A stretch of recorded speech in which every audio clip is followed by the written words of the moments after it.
police scoured the woods around the Everett's home, and the couple begged for their son's safe return. He's just a young guy. He's our only child.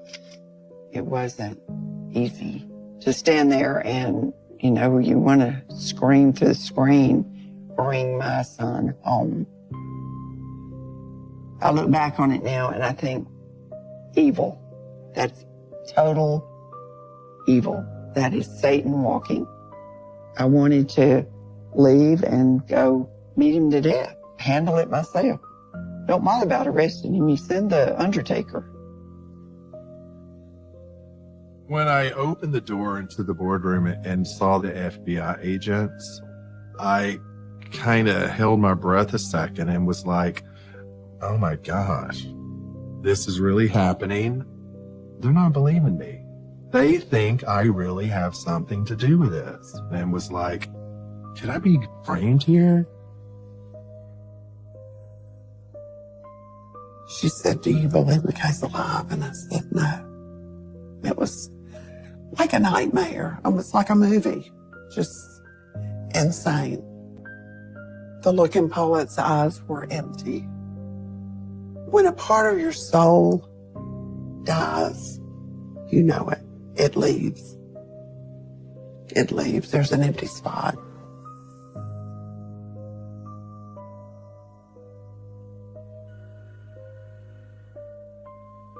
You just find it really hard to wrap your head around a child being abducted and he's gone and you don't know if he's safe.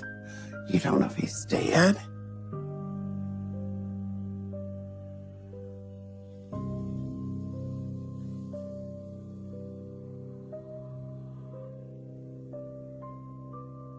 The first Christmas that Paulette, Carl, and McKay came to my home, there was an instant bond with McKay and myself.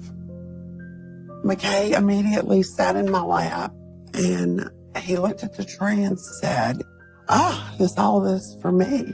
And most of it was.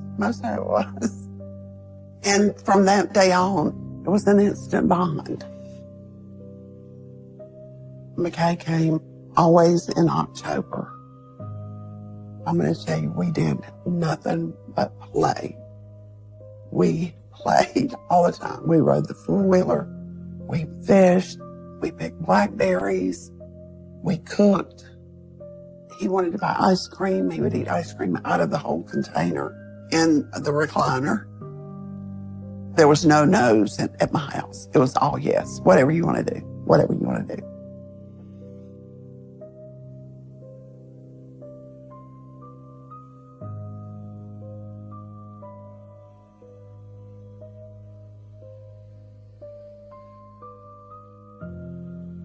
There's a dreaded phone call that you get late at night. And you know that there's something terribly wrong when you get that phone call. My first question is, what's wrong? My sister said McKay has been abducted. There was very little information given, and we didn't know at that point whether McKay was okay or not. And the next thing I remember is that I just kind of dropped the phone. It was like 2 or 3 o'clock in the morning. And so I was crying one minute and trying to figure it out the next minute and praying the next minute. And it was that point in our life, the worst thing that had happened.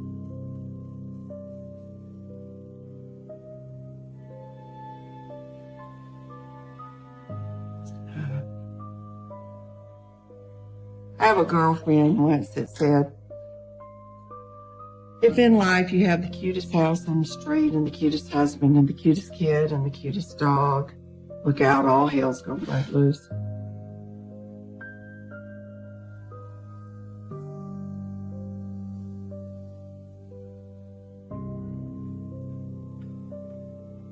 Carl was much younger than myself. He was still in high school. I was in college. My sister was dating his friend, and they ended up at our house. And so that's how Carl and I met. I taught school, elementary school. A church associate introduced Carl to oil and gas. Within a short time, the oil and gas industry began to boom, and eventually we became very comfortable. We were married almost 12 years before McKay was born. We had figured maybe we could not have children. It was a difficult pregnancy. I almost died in childbirth, so we knew that McKay would be our only child. I was awestruck by the fact that we finally had a child. He was different. He would call me woman instead of mom, you know, and I remember he bumped heads with the dog and the dog nipped him, one of our dogs, and we had to get stitches for him. And I was just to tears. And he looked at me and he said, "Woman, don't cry for me." You know, you hear people say, "Well, that child's an old soul." And he was like that. And if I was having one of those days, he would go, "Well, let me get your purse because I know you're going to lay it down and you're not going to remember where you put it."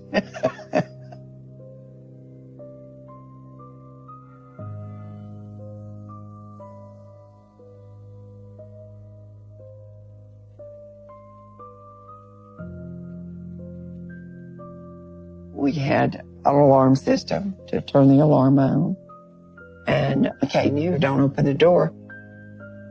We knew he knew because several months before, someone's alarm went off and the sheriff's department had come out. And he wouldn't open the door for the sheriff to talk to the sheriff. He talked to him through the door. So, you know, he had been taught, "Don't open the door." I said goodbye to him. And then we left. When I looked back, I could see through the back door. It was a French door with just glass. And he was sitting in the chair watching, you know, television. Then he had his feet propped up on the ottoman, eating ice cream and enjoying himself. Happy, smiling, not a care in the world, you know.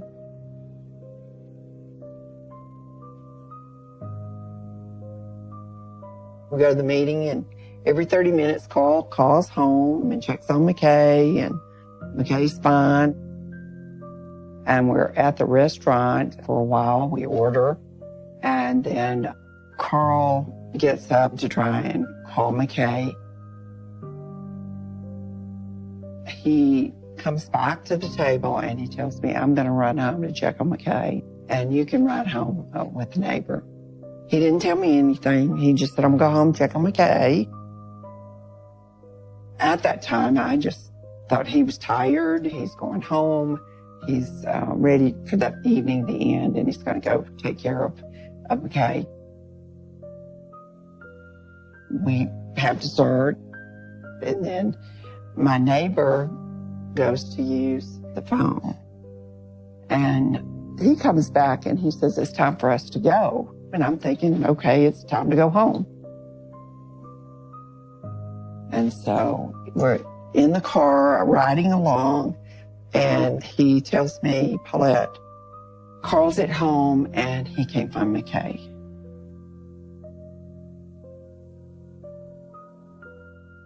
You think, am I dreaming? Or did I hear that right? What do you do when someone tells you they can't find your child? I get home and Carl is in the front of the house on the front street. I have no idea what's happened. There's crime tape, and I look, and already there's fingerprint dust all over the door frame and everything. Carl told me when he got home, the door was ajar, and the alarm system wasn't on, and he came in screaming for McKay, and as he came to the door, the phone started ringing. Carl told me that there had been a ransom demand. He said the person was female and had a raspy voice. It was someone on the other line said they kidnapped my son. Okay. And they're demanding $500,000. And they're going to call me in the morning at 8 o'clock if I want to see him alive and well again. It seemed like slow motion that my body was moving, but everything around was happening so fast. I was so shocked. My body was feeling the most intense stress I'd ever felt in my entire life. What do you do? Get my child back. Where is McKay?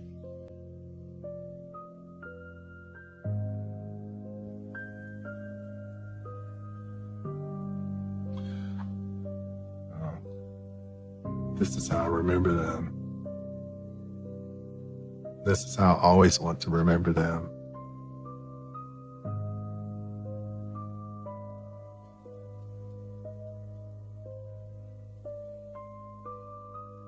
The Everetts did lead a charmed life. They didn't need anything. They had each other, they had their child, they had their employment, they had their church. They had everything going for them. It was in 1987. I joined First Baptist Church, and Carl was head of the deacon body then. And that's when I first met them, and it was a long, enduring friendship from then. A couple of times they had out-of-town meetings, and I would go and spend the night and take care of McKay. But he was an easy child to care for.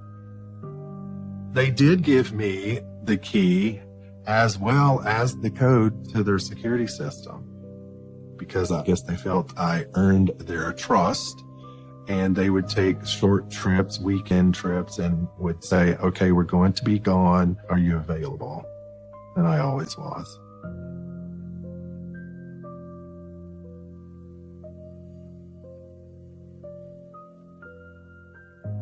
So Wednesday morning, I'm at work, and the phone rings. I answer, and it's the school librarian. She was a friend from church as well. And she said, Ricky, we understand McKay has been kidnapped. I'm like, what are you talking about? She goes, well, that's what we have heard, and he is not in school today. I said, well, I'll see what I can find out, and I will call you back. Well, I first thought it was a joke. How could he be kidnapped? How could he be missing? Something in McKay's 12? But he's not a child that would hide or run away or play a mean joke on his parents. And then the president of the company came and got me and said, Ricky, someone is here to see you. I walk into the hallway and I said, well, where are they? And he goes, well, they're in the conference room. I said, they? He said, Ricky, the FBI is here to question you. I'm like, oh, okay. Why do they want to talk to me? When I opened the door, there wasn't one, there were several. Then they started asking the questions. Do you know why we're here? I'm like, well, I understand McKay is missing. Well, did you have anything to do with it? Well, no. More than once, they would say, just come clean. Just tell us, where is he? That's when I would get mad, and then all of a sudden, I'm scared. They're not believing me. They think I really have something to do with this. And was like, oh my gosh, this is really happening. Could I be framed here? I was upset. I said, you're wasting a lot of time here. The person who has done something is roaming the streets still. Are they going after someone else's child? And they're like, well, you're our focus right now. I'm like, I have done nothing. And the last thing they asked me if I would be willing to do a polygraph. And I agreed to it.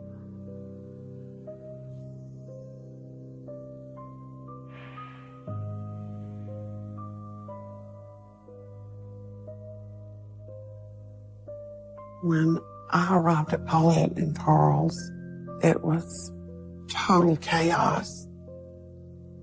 You're helpless. You don't know what to do. There's FBI all over the place. There's police. There's helicopters flying around. Just confusing. Just total chaos and confusion. Carl was an emotional wreck. I failed. I failed. I didn't protect my son against this evil. Now I need to bring him back home. I need to get him home. Paula was a total mess. Almost catatonic. Could hardly speak, could hardly walk. And she started crying. The tears. And all I could do was just shake my head. And she said, he's gone. He's gone. McKay, what am I going to do? He's gone. We have to find McKay. I felt like when Paulette was so helpless that I had to hold it together. I was not to cry. And I was to say everything's going to be okay. Everything's going to be fine. And that's what I had to do.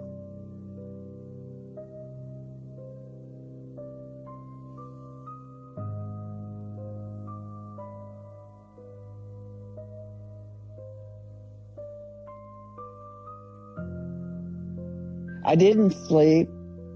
I watched people. I watched who was in my house. I watched more and more law enforcement show up. And the clock ticked and the clock ticked. And then the FBI had the phones tapped. And they were there, ready to move. We waited and we waited and we waited. And it was a hollow, internal, hollow, cold feeling when that phone didn't ring. And in my mind, I'm thinking, this is not good. And I'm going, why don't you call? But there's a reason you don't call. Something went wrong.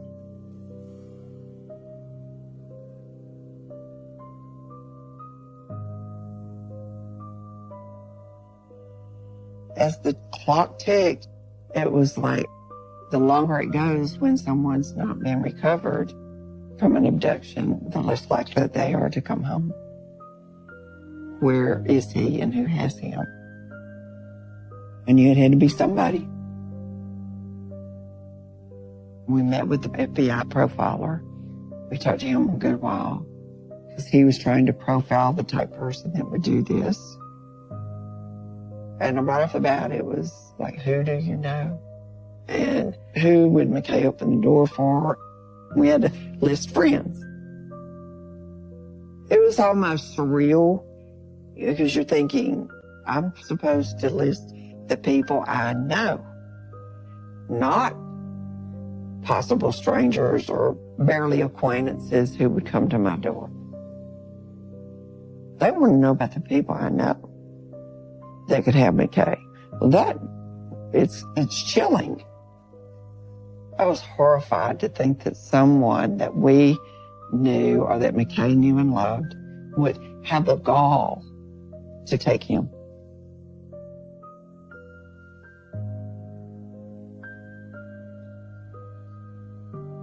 I was very humiliated to think that people who knew me would even fathom that I could harm a child.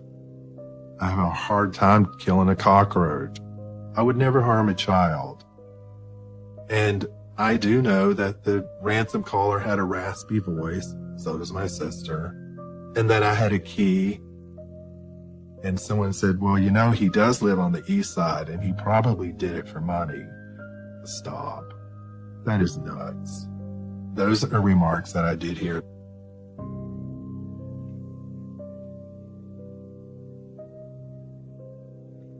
The polygraph test was bizarre. Where were you the night of the 12th? Can you get someone to verify you were there? Do you know where McKay is? Do you know anyone who would have harmed him? They'll ask a question, then there's a pause. It ended when he said, okay, I'm done. I said, well, what do you think? And he said, you've done nothing, get out.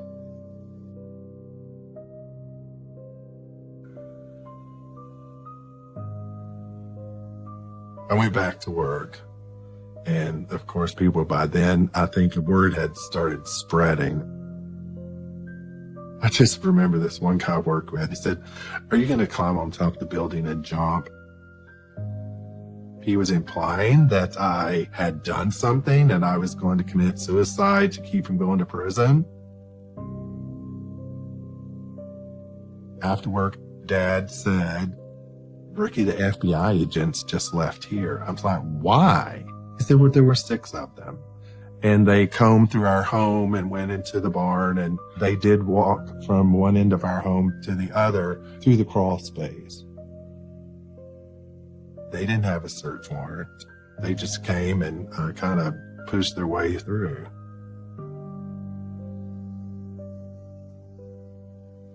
Once I was cleared by the FBI, the next morning, Carl sent word to a friend, "Ask Ricky to please come see me."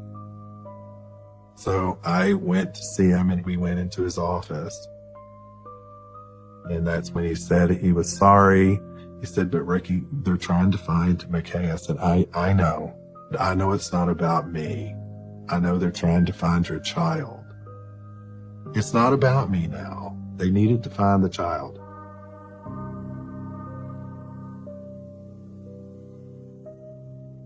Well, the FBI pretty much, they know their job. They know that a lot of times the people who abuse children or harm them are people they know and love. They're not strangers. Well, by this time, our neighbor had come forth and said I was putting out the trash, and this car nearly backed over me. And this is what the car looked like. And he described the car, and it had an emblem on the back. And he didn't know who the car belonged to, but it was gold, goldish color.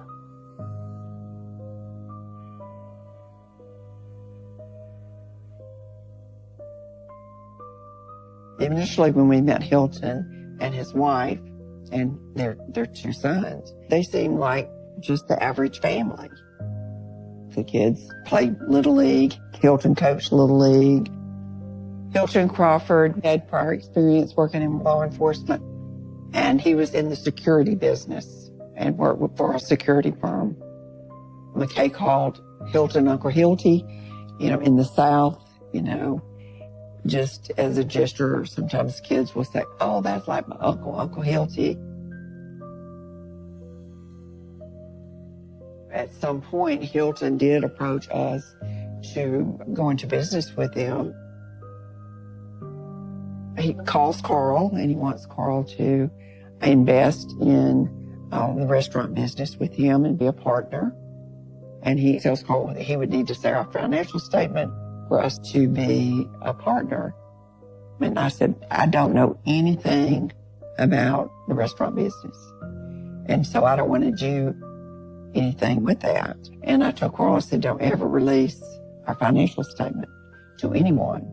I didn't know, but Carl released our financials to Hilton.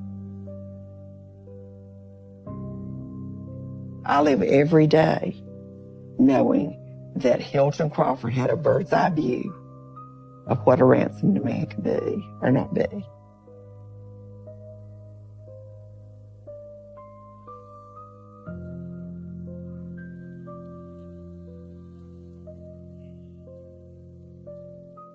I got a call at 5 o'clock, and it was Hilton wanting to know if I was going to attend the meeting. But it didn't make sense. Does now. He was tracking where we were going to be and where was McKay vulnerable, is what he was doing. It almost didn't seem real. And it was like someone had hit me in the gut.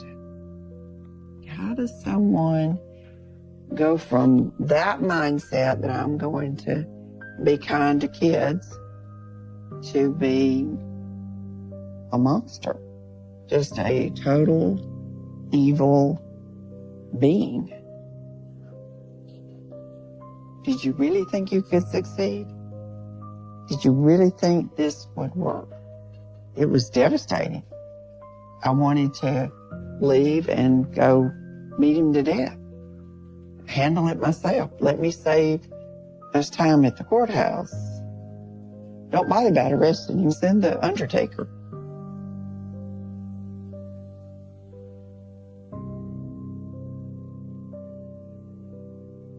The time waiting for some answers was excruciating. It was long. It seemed like months would go by and it would be maybe hours. I believe that Carl had a lot of hope that McKay was still alive. I don't think Paulette was processing all of it. She was not good. I felt that the worst had happened and that McKay was gone. However, I didn't share it with Paulette. Maybe I felt like it was allowing them one more peaceful day until the final word came. But Paulette said, "Do you believe McKay's alive?" And I said, "No." The look in Paulette's eyes were empty. It was an emptiness that I guess nobody feels until they've lost a part of their soul. When a part of your soul dies, you know it. It leaves. It leaves. There's an empty spot.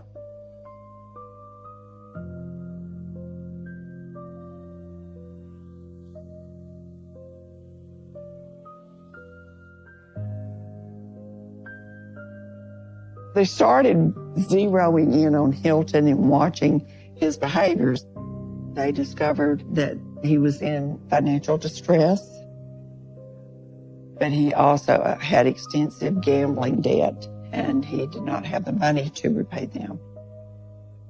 And the FBI went and found the cleaners that Hilton Crawford used, and there was a shirt there that looked like blood splatters on it. All the roads led to him.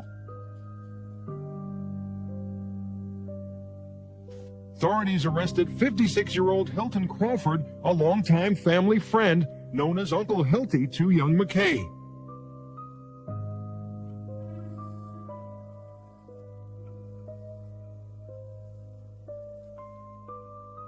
He gave very little information. You know, he's blame shifting to a Remington. He's only admitting that he took McKay and that he did not act alone. The woman that made the ransom demand phone call was Irene Flores. She was working for Hilton through the security company. I don't really care at that point who did what. I just want to know where McKay is.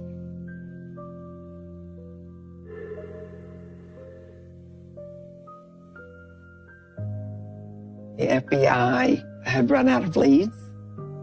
They didn't know where else to look or who else to talk to.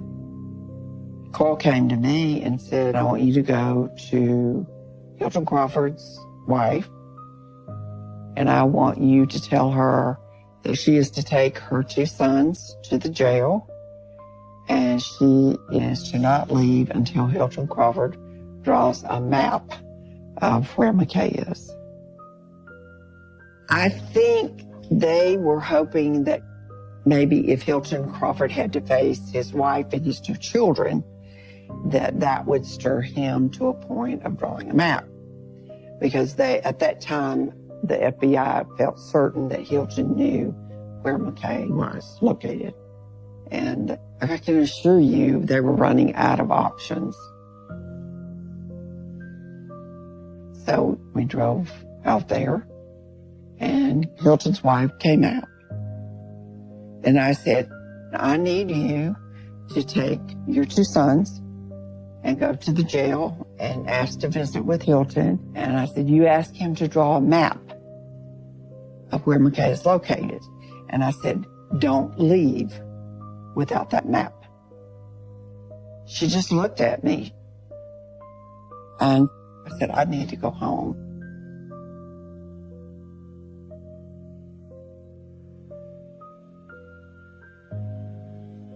I'm under the maximum amount of stress I could be under. My body was shutting down, and that my body was on total overload. I've never felt so stressed in my life. And so I laid down, and I dozed off to sleep. And then about 2:00 on Sunday morning, Carl woke me up, and I looked around. And Carl was leaning beside the bed, and he said, "Polly, I'm sorry. I wasn't big enough to get McKay home. McKay's gone. McKay's dead."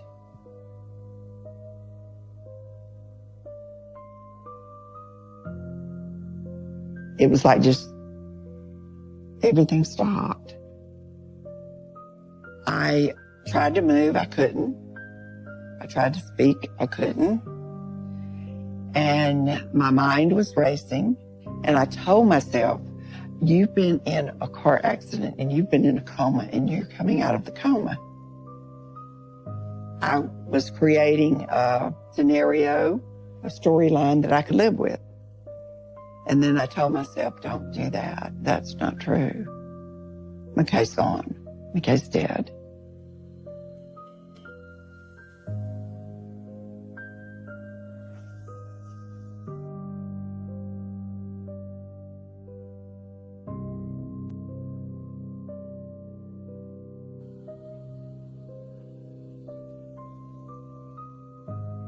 At that time, Hilton kept declaring that he did not act alone. But R.L. Remington, authorities never found. We think that that was just a fabrication. The FBI, as best they could explain it at that time, once Hilton Crawford cleared that McKay was going to be home alone, that he showed up and that he told McKay that Carl and I were hurt. And the FBI thinks that that's why McKay unarmed the alarm system, opened the door. But somewhere along the way, Hilton said McKay was put in the trunk of the car. There's signs in the trunk that McKay was struggling to get out. At some point, Hilton, we think, bludgeoned McKay with a large flashlight because there was an indention, and you could lay a large flashlight in it, and it was like a perfect match. Then they went out into the swamp in Louisiana. McKay was drug like a sack of fertilizer across the ground, across the weeds, and then he was shot. People say McKay was abducted and murdered. Well, there's a word in the middle. McKay was abducted, tortured, and murdered. This was not a painless ordeal at all. Can you imagine the emotional damage to a child being treated like that? I look back on it now and I think evil. That's total evil. That is Satan walking.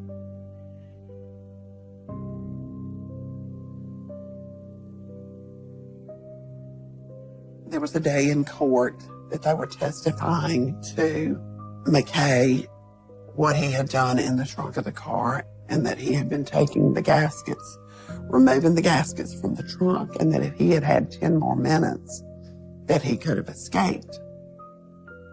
And it was like out of nowhere, Paulette started just like screaming, "No, no, no." The details were more than Paulette could bear. Her screams filled the courtroom. She realized the magnitude of what McKay was going through, and that he probably was scared to death. It was like a nightmare. Almost like a movie, just insane. For the remainder of the trial, Carl and I went to court every day, and Paulette stayed at home, and we gave her a report every night.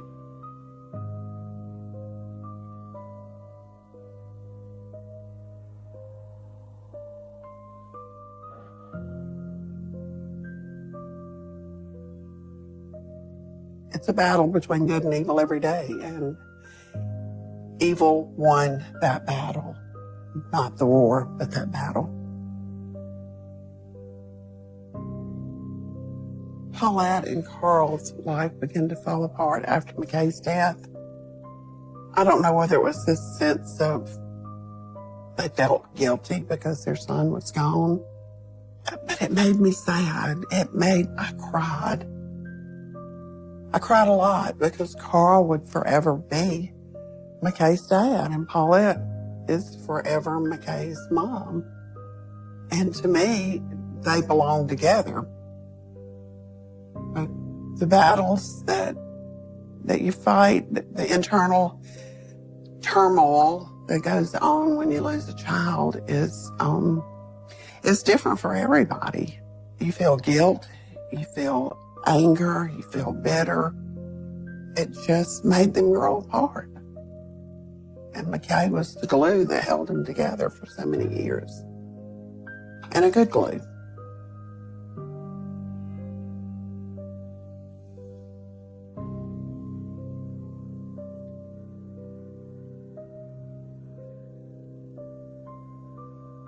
I feel like Carl died from really a broken heart that never healed from losing that boy.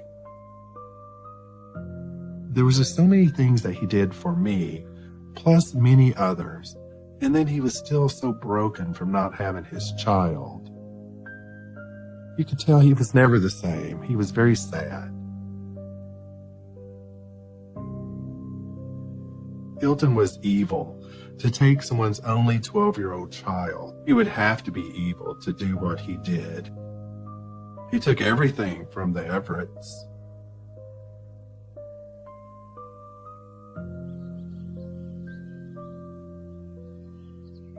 It was hurtful to have something so tragic pointed at you. It affected me. I went to work, but I came home because I didn't want people talking to me about it. I wanted it to kind of just go away. But something that's that big, it takes a while. The anger portion did not last a long time. Because again, as a Christian, you have to forgive that. I've always said it's important that I help Paulette in any way that I can help her to heal from this. And I am glad that we are still friends. Some people would say, how can you still be friends with her? She didn't accuse me. She's the one who lost her only treasure in life, her only child. I need to be there for her to help her continue to walk and heal from this. Because I think the rest of her long-lived life, it will be a healing process.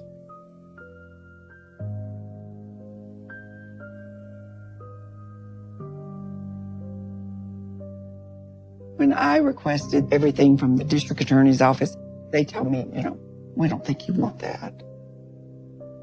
And I knew my spirit is not one of weakness. And so I dug into that box and I opened those envelopes and I looked at the photos of McKay's remains. The horrific brutality that I saw in those photos of what had happened to McKay, what he had endured, that became my North Star to move forward.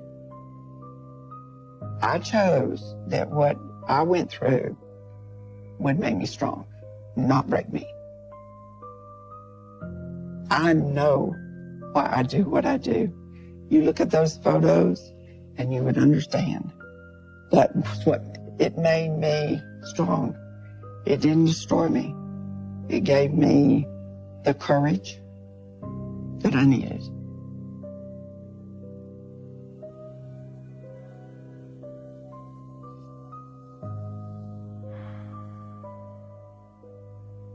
For years, I thought I would not go to the execution.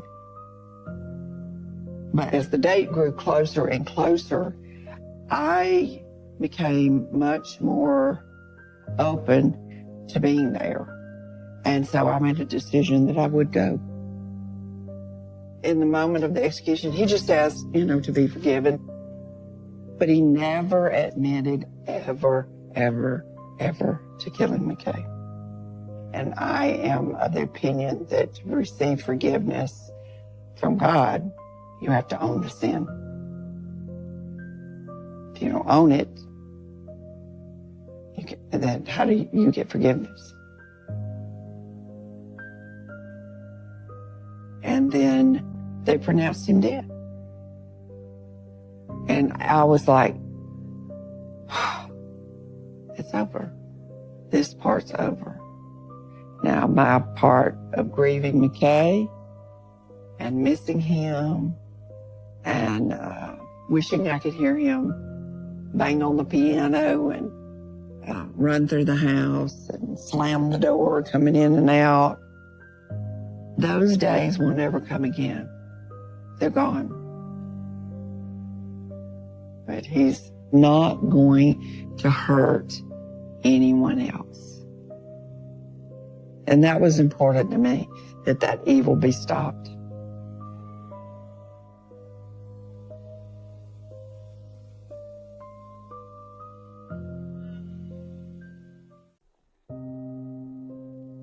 Oh, you guys are killing me.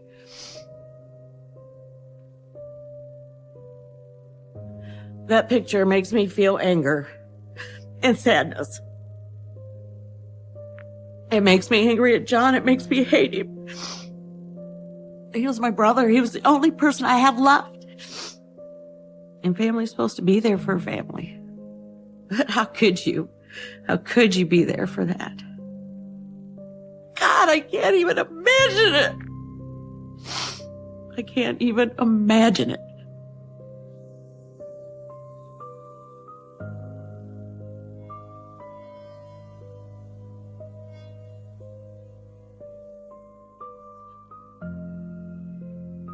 Doesn't even look like John. Doesn't look like the John I remember. He could have had a really good life. Somewhere along the way, he took a wrong turn. The damage that he has done is unrepairable. There's no going back. You can't bring any of these victims back. And I'm so glad my parents weren't around to see him there, to see that picture. I don't know how he was able to keep people fooled for so long by his stories. He always seemed to have an excuse that seemed to be plausible. John had this evilness to him that I didn't see. I think I was too close to him. I love my brother. And I hate him.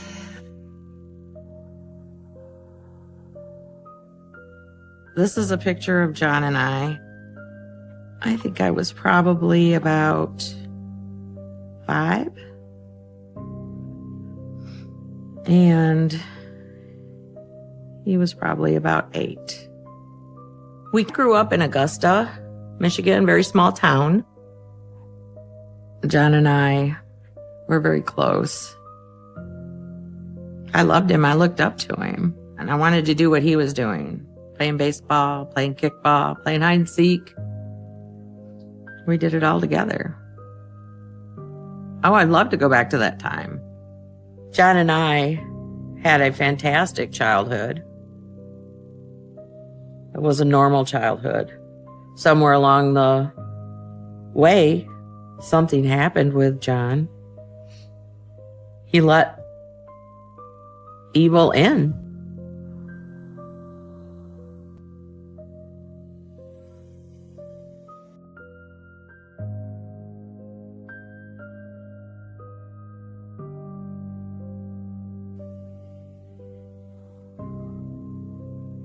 My father, he was police chief, he was fire chief, he was mayor of Augusta. He did everything. We knew everybody, and everybody knew who we were. John, at a young age, got himself into trouble quite a bit with his mouth. When John was in high school, he had a friend. They would both run up to the girls' locker room, and he would open up the door and just yell, I need a maxi pad. And they just thought that was so funny. When they came home and they told me about it, and of course I laughed, I just shook my head. I'm like, John, you're going to get into trouble for that. And he always was like, shrug it off, be like, I'm just having fun.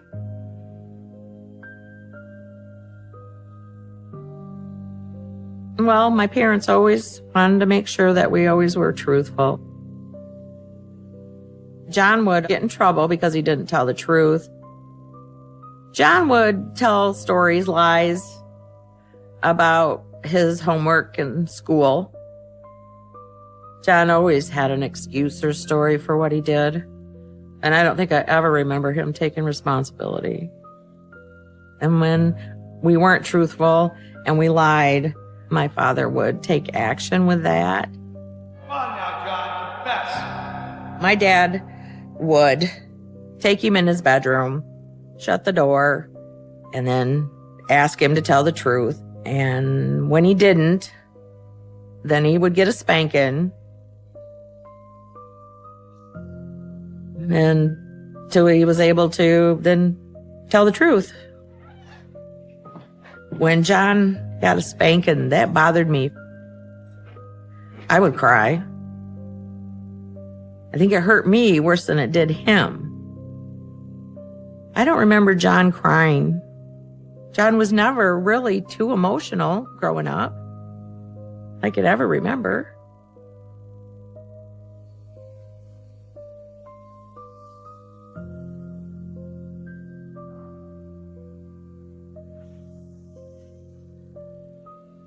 John and I used to play games at night after my mom and dad went to bed. John and I had bedrooms that were right next to one another. When mom and dad thought we were in bed, we used to throw things at each other in our rooms. It was mainly stuffed animals. And we'd just throw them back and forth and just laugh. We did it all the time. One night, I threw a stuffed animal into his room and he didn't throw it back. So I threw something else. He didn't throw it back. So I grabbed something else and I threw it.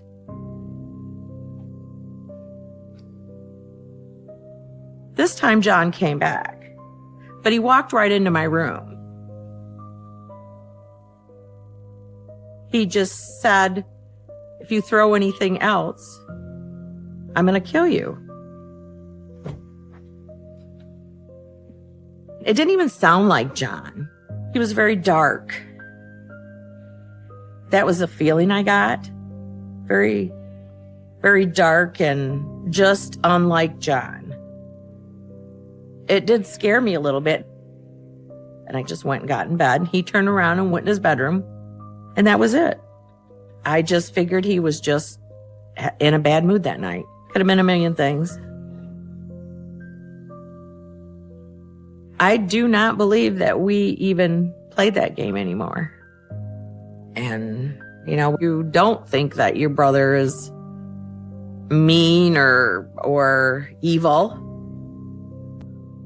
You don't think that at all.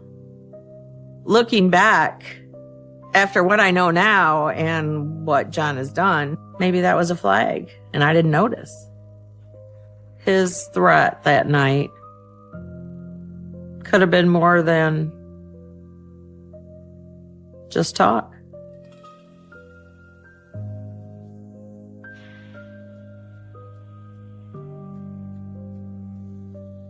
Growing up, John and I both had a paper route when we were kids. He did one side of town and I did the other side of town. One day I was on my paper route and I was delivering a paper to this house that had a big, beautiful dog. When I walked up to the porch, here come that big dog. The dog jumped on me, put me down to the ground. Then I remember the people that lived there coming out and pulling the dog off me. I was crying when I went home. Mom and Dad were calming me. We talked about how the dog had attacked me. I had a few bite marks on me, but there was no blood or anything like that. But it scared me. I know John was there, but I don't remember John ever saying anything at that time or even acting upset over the situation. When I went to do my paper out the next day, the dog was nowhere to be found. And every day the dog was not there. I went to school with some people that lived in the area, and they had told me that the people had found their dog and it had been shot. The dog had been shot out in the woods. At that time, I didn't think very much of it. People in Augusta, everybody was big hunters. I didn't put John with this until later on. I would not have thought John had done that. Maybe I didn't want to believe.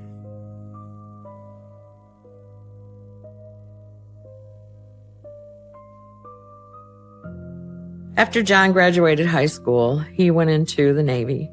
He was over in Japan for 2 years. After John returned home, John told me all kinds of stories of things that happened where he was stationed. He told us a story about how he met this woman at a bar. They went back to his hotel room to have sex. He had said that she had went into the restroom, and when she came out and walked over to John and he turned around, and it ended up being a man. So what did you do? John had said that he had totally freaked out and beat the hell out of him. He's such a storyteller that he told it in a way where all the guys in the room found it very funny. I didn't really think it was that funny. It was always hard to tell when John was serious or he was exaggerating. I didn't know whether to believe it or not. So it was the first time that I've heard John ever admit to any type of violence. He was over in Japan for 2 years, so a lot of things could have happened to him. And it makes me wonder if that's the time he started having different types of sexual desires.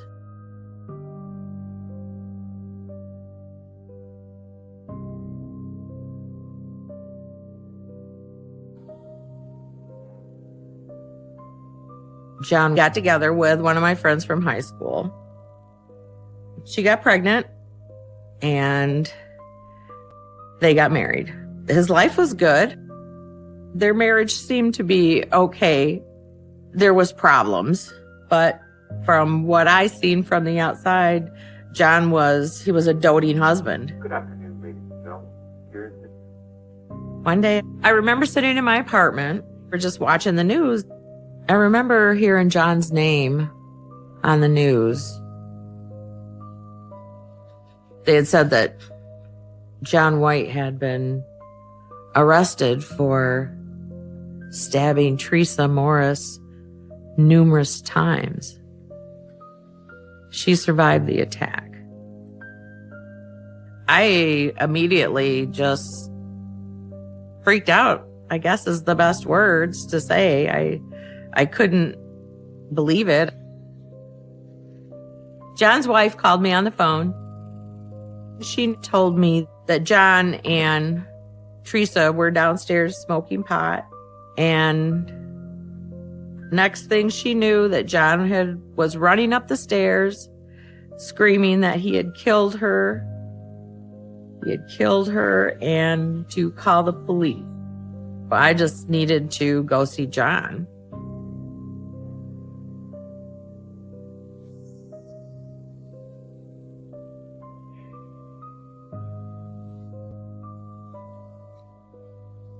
When I seen John for the first time, he had had cuts on his hands by his thumbs. I asked him how he got those cuts on him, and I remember him saying, because She came at him with a knife. Tried to attack me. They were doing drugs. And then Teresa turned on him and came at him with a knife because she wanted his drugs. The way the cuts were on his hands, it was like he was trying to stop somebody from stabbing him. John had said that he had blacked out, and when he woke up, she was laying on the floor bleeding. I can't see any logic in it, so I don't understand why or how he could possibly do that and why he would do it on purpose. I didn't believe that John had done this intentionally.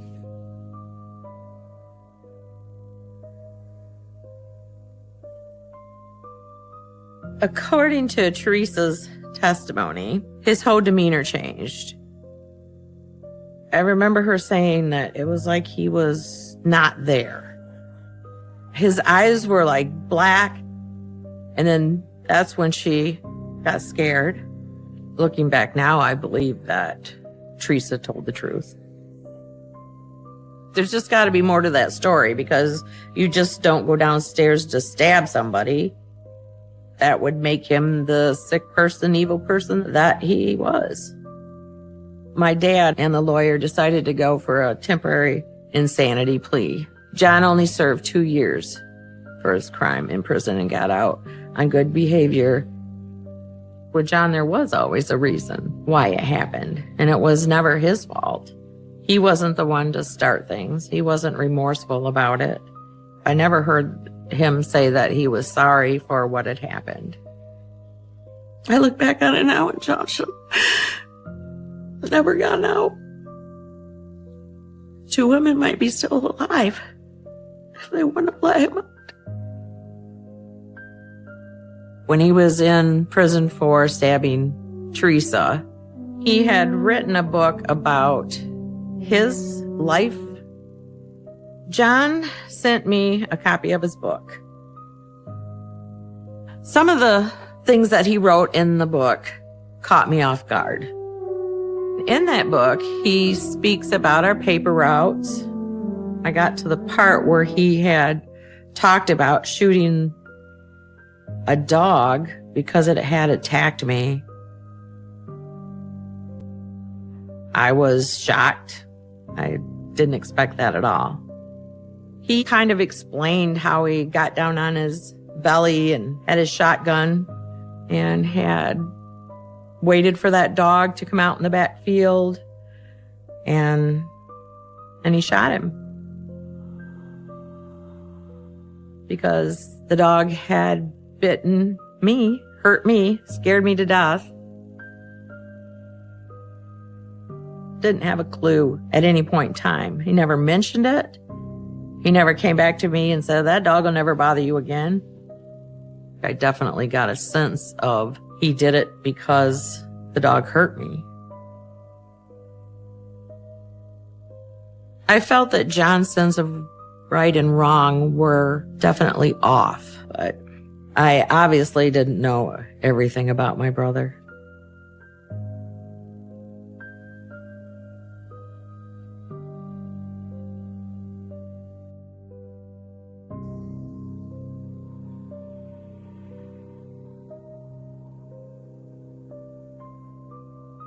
So this is a picture of John and his big truck that he drove. He was very proud of that truck. Back then, I thought it was very cool that he was an over-the-road trucker. I thought, how cool would that be just to go and just cruise around the United States? Well, he used to tell me about all the great things he's seen and been through, and then he also talked about prostitutes in the truck stops. He called them lot lizards. They would come up and talk to all the truckers and talk to him. He never said anything about having sex with them. But according to his friends, he told them that he had taken prostitutes into his truck, and after they had sex, he dumped them in the dumpster. He did not actually say that he had ever killed any of them. Just when he was done, he referenced throwing them into the dumpster. I thought for sure when I first heard it that his friends were just making things up. Or John was again telling one of his stories. What if he had a prostitute in this truck? What if he killed somebody in this truck and dumped her in a dumpster?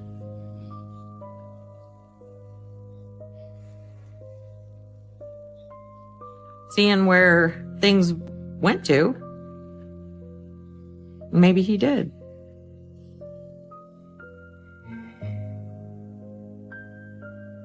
I think the life that John led on the road was his evil side, his evil life, his other side. Later on down the road, I was into watching crime shows, and there was a particular one where there was prostitutes that were missing on this one stretch of highway. So I do wonder if John was involved in any of that. I didn't think much about it at the time. I didn't think about it much until Vicky.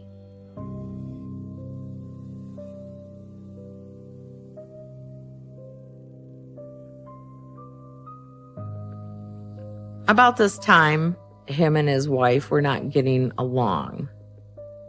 They were having problems. He took a job at a laundry place that did linens for hospitals and such. And this is where he met Vicky Sue Wall. He told me that he had fallen in love with her. He had an affair. He also told me that he would meet Vicky in the parking lot and she would get in his truck and they would go and have sex. I think I'm in love. I don't want to hear about this. I told him he needed to come clean with his wife. That's enough. But John didn't want to tell his wife.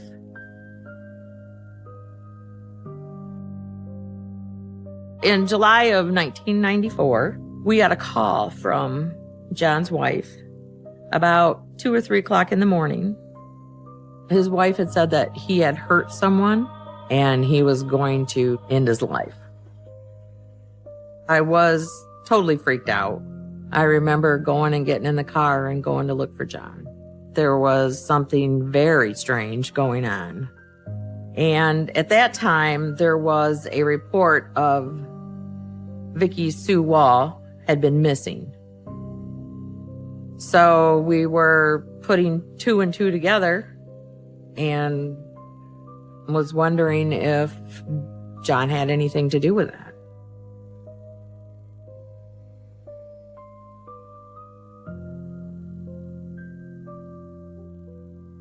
The police went out there and they found John.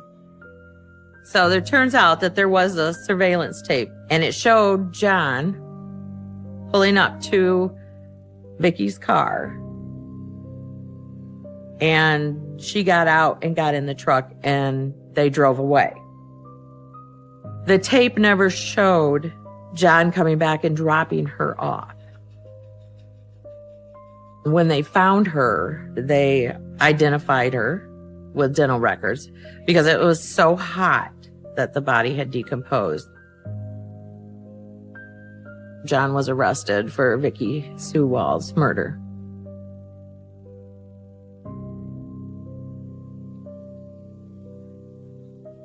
I went to visit John in prison to get his side of the story. He told me that Vicky was into strangulation and rough sex. He would pick up Vicky in the parking lot of a department store and they would go out back and they would have sex. And after they were done, she had slumped over in the seat. And when he tried to move her, there was no response. And that he was very scared.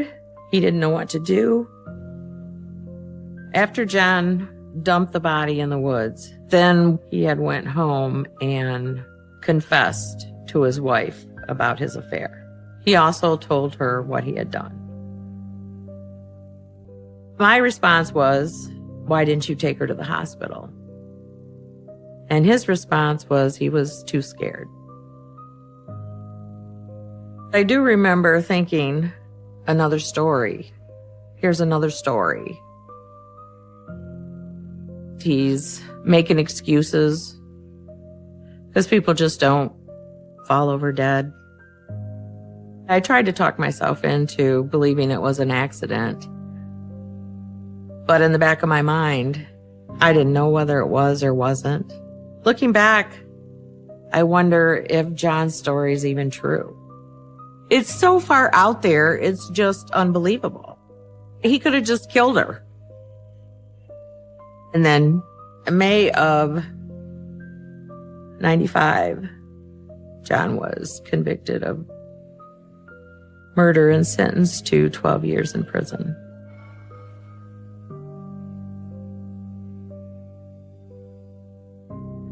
While John was in prison, his wife divorced him. He became a minister and had told me that he had given himself to Christ. He assured me that his past was behind him.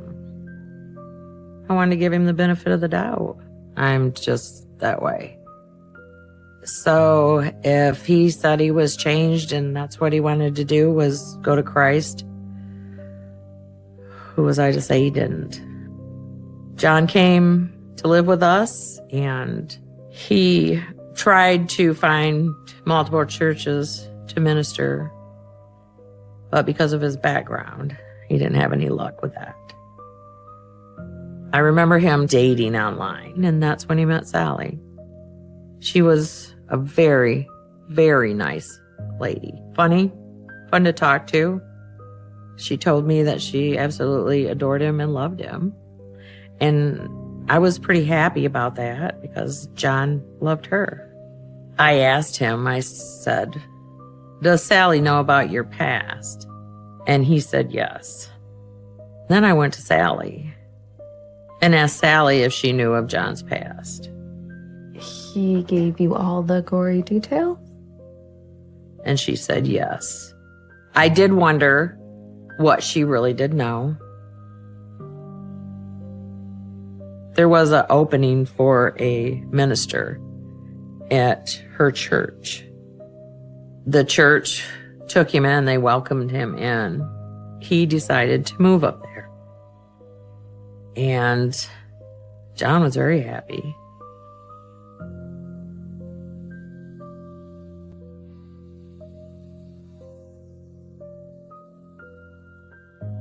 As time went on, John and Sally became engaged. Sally had a daughter of her own, and her name was Rebecca. She was a very beautiful girl. She was funny. She was nice. John was excited about Rebecca becoming his stepdaughter. They were growing close. John moved into a trailer park, and Rebecca lived in the same trailer park. Rebecca had a young son, and John talked very highly of him and doing things with him. With John and Rebecca, the relationship that they formed was a father-daughter relationship. John was sick. He came down with a really bad cold. And since Rebecca lived in the same trailer park, she would take him soup, check on him, bring pizza over. And on the other hand, when Rebecca would have to go to work, John would come and take her son, take him to daycare, whatever she asked him to do. They kind of just helped each other out. But there was a time that John had called me and seemed to be a little bit upset. Rebecca had promised to have pizza and movie night, and she had backed out on John. She's got some damn nerve. Rebecca stood John up that night to get together with her baby's father. I believe that they were going to try to make amends. He was like, I can't believe she did that after all I've done for her. I have done so much for her. I can't believe that she would stand me up like that. And he would repeat himself. John was going on and on about it, and I just thought that it was a little bit ridiculous to be going on that much about it. I gotta go. After John and I hung up the phone, I really didn't think too much of it. In hindsight, I think that he was becoming obsessed with her at that point. As I look back, obviously, John had sinister thoughts about his stepdaughter. On October 30th, I received a phone call from John, and he told me that Rebecca was missing.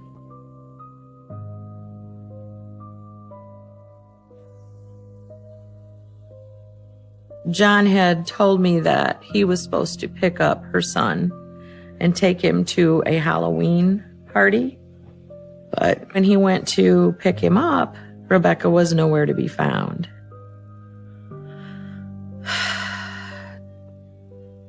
John told me that he had called the police and everybody was out searching for her. I had just that little bit of hope that maybe she was with her other friends. I wanted that so bad, so bad. Mothers just don't leave their small children by themselves. I felt that something was wrong there, that John had done something. I just got a horrible sinking feeling.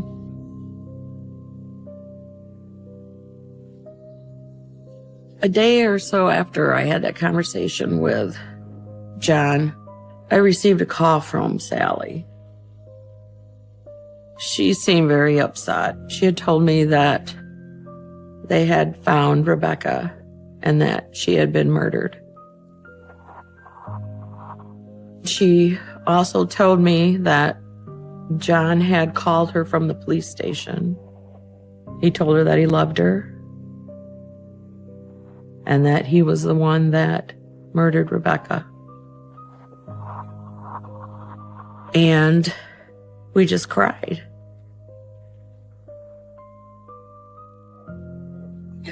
It makes me angry at John. It makes me hate him. It makes me feel horrible for what Rebecca went through. That right there breaks my heart.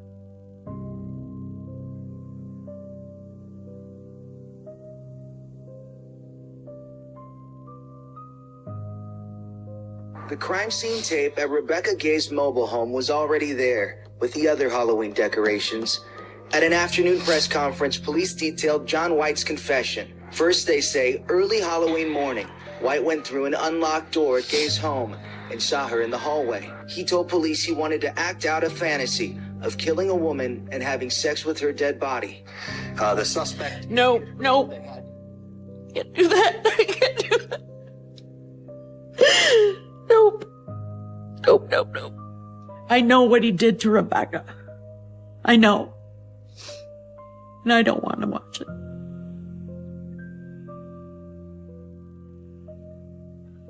I don't. Sorry, I don't. He walked into her trailer and hit her on the head with a mallet, and he had sex with her dead body, and he threw it in the ditch. And yeah, I've been there. It's not a good place for me. I'm sorry. What he did to her is unforgivable.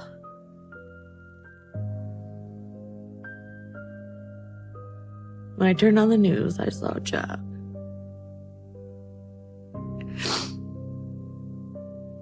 Confessing to the murder of Rebecca.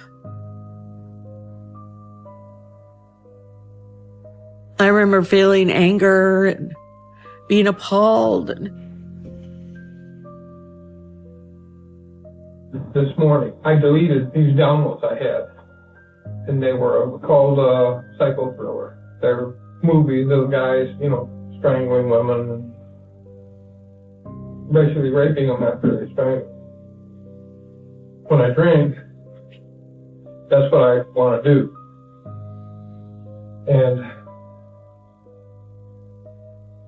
I had drank 5 beers, and I remember walking across the lawn.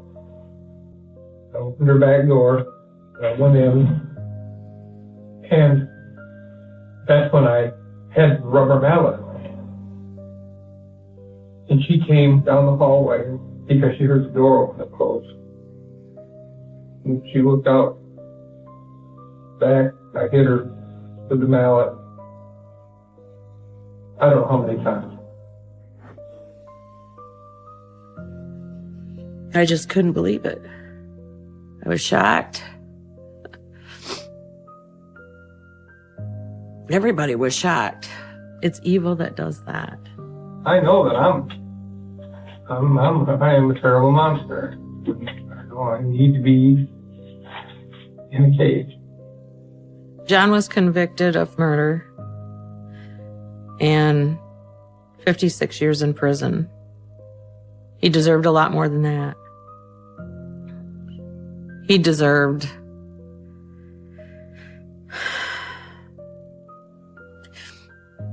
to die.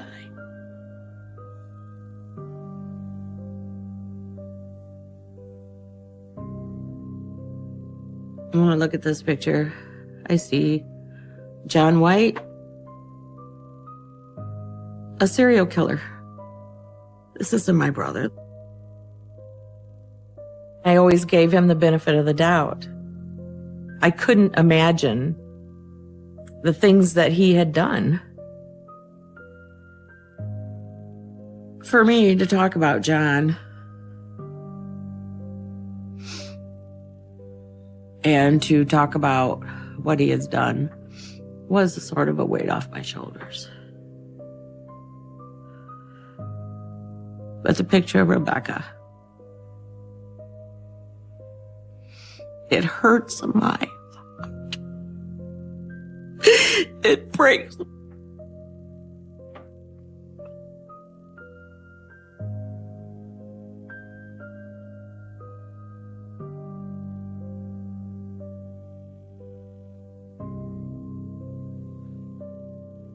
This is a letter that I received after John was in jail for the murder of Rebecca. Dear Chrissy, I want to tell you how much I miss you. I love you dearly, Chrissy. And I do understand how pissed off at me you must be. I know what a disappointment I am to so many people, and I'm so sorry. That's the first time I've heard John ever say that, and I don't believe it. I feel that he's sorry that he got caught. Not that he's truly sorry. I'm hoping someday we can talk. Maybe tell you what really happened. He's just telling another story. And he wants to talk to me because he wants to try to get me to believe that what he did, there was a reason for it. But there was not a story he could tell me to make it sound like it was somebody else's fault. But I never answered. I didn't want to answer.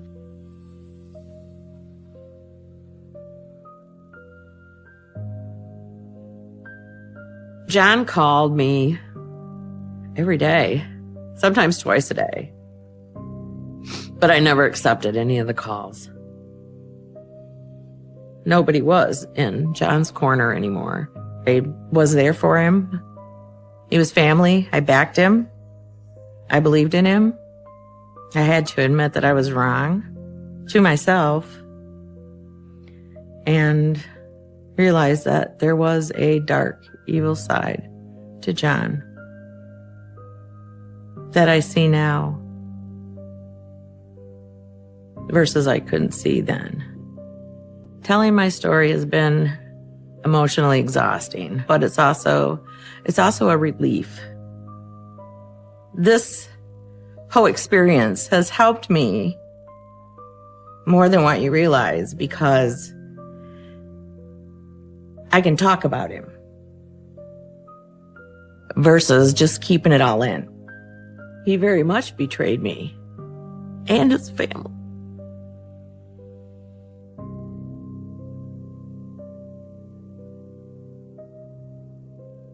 I just knew what it was. I just knew before I even picked up that phone or answered it. The officer proceeded to tell me that John had committed suicide. He had hung himself. The brother I knew and loved had died a long time ago. So I did cry for him, but I had, I don't know what the word is, detached myself from him. He was no longer the John I knew. I remember thinking that in hell is where he deserves to be. That was the only way to kill the evil. John had a great life. He had a great childhood. But somehow, somewhere, he let evil in.